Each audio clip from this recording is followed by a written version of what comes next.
কালকে যেহেতু সোমবার ছিল, আমি ভিডিওটা তোমাদের সঙ্গে শেয়ার করতে পারিনি। কালকে মন মেজাজ তো খুব একটা ভালো ছিল না, আর শরীরটাও খুব একটা ভালো ছিল না, সেই কারণে আমি কিন্তু শেয়ার করতে পারিনি। তো আমি আজকে শেয়ার করছি তোমাদের সঙ্গে ভিডিওটা, তোমরা স্কিপ করো না, তোমরা ভিডিওটা দেখতে থাকো। তো হ্যালো সবাই, তোমরা সবাই কেমন আছো? আশা করি খুব ভালো আছো, আর আমি মোটামুটি আছি। তোমরা আমার মুখের রিয়াকশন দেখে বুঝতেই পারছো আমার শরীরটা সত্যি খুব খারাপ করছিল। আর যেহেতু অনেকক্ষণ ধরে না খেয়েছিলাম, আরও ওর জন্য শরীরটা বেশি খারাপ করছিল। আর এমনি তো কালকে মন মেজাজটা সত্যি ভালো ছিল না। তো যাই হোক, বাড়ির পুজো কমপ্লিট করে কিন্তু চলে এসেছি পাগলা বাবার মন্দিরে। দেখো তো এই মন্দিরটা আজকে কতটা ফাঁকা, পুরোই ফাঁকা, আজকে কেউ নেই। আর আগে সোমবারে কত ভিড় ছিল, কত লোকজন এখানটাতে বসে অঞ্জলি দেওয়া, তোমাদের সঙ্গে তো শেয়ার করেইছিলাম, তোমরা তো দেখেইছিলে।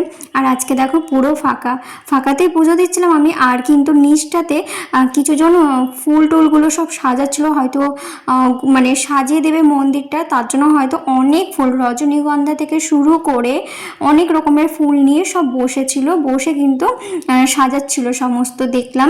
তো ওটা কী করবে, কিসের জন্য সাজাবে আমি জানি না। তো যাই হোক, তারপরে কিন্তু এখানে কিন্তু আমি এ দেখো অলরেডি পুজো দিয়ে স্টার্ট করে দিয়েছি। তারপরে এই যে একটা দিদা চলে আসলো, দিদা এসে বললো আমি তো জল নিয়ে আসিনি, গঙ্গা জল, তো তুমি আমাকে একটু দেবে, তাই বললো। তাই বললো হ্যাঁ দিদা নাও। তার জন্য কিন্তু আমার ঘটি থেকে নিল একটু জল, দিয়ে ভোলে বাবার মাথাতে একটু দিয়ে দিল। তো তারপরে আমাকে বললো এখানে কোনো ফল আছে? তো আমি বললাম এখান থেকে যত ফল ছিল সব ফল কিন্তু যারা ফুলের মালা সব গাচ্ছে তারা কিন্তু একটা ব্যাগে ভরলো, ভরে কিন্তু সাইডে রেখে দিয়েছে। আমি বললাম পাশে আছে, যেখানে আমি পুজো দিচ্ছি তোমরা দেখতে পাচ্ছ, ওর নিচটাতে রেখেছিল। তো আমি দেখিয়ে দিয়েছি তুমি এখান থেকে নিতে পারো। আমি আবার তাই বলছিলাম, বললো না না নিবো না, ওরা যদি কিছু বলে, তাই বলছিল। তারপর আমি দিদাটাকে বললাম এখানটাতে কিন্তু দুটো ফল আছে, তুমি কি নেবে? তো বললো হ্যাঁ আমি নেবো। তারপরে কিন্তু আমি দিয়ে দিলাম, দেওয়ার পরে দিদা নিয়ে চলে গেল। আর আমি কিন্তু এখানটাতে ধূপ প্রদীপ সব দেখিয়ে দিচ্ছিলাম। আমি পুজোটা খুব ভালোভাবেই দিয়েছি, খুব ভালো লাগছিল, মন ভরে পুজোটা দিয়েছি।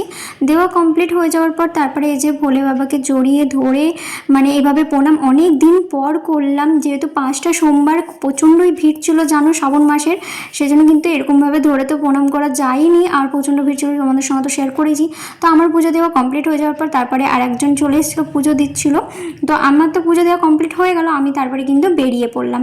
আর আমার মুখটা দেখো, আমি প্রচণ্ড ঘেমে গিয়েছি, অতটা হয়তো ফোনে বোঝা যাচ্ছে না, খুব গরম লাগছিল।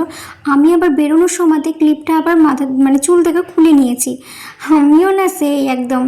তো ফোন এক হাতে, আর যেহেতু ঝুড়ি আছে, সমস্ত কিছু হাত এক হাতে, আরেকটা হাতে আছে, তো আমি কি করে চুলটা বাঁধবো বলো? সেজন্য কিন্তু আমি বাঁধতেও পারছিলাম না।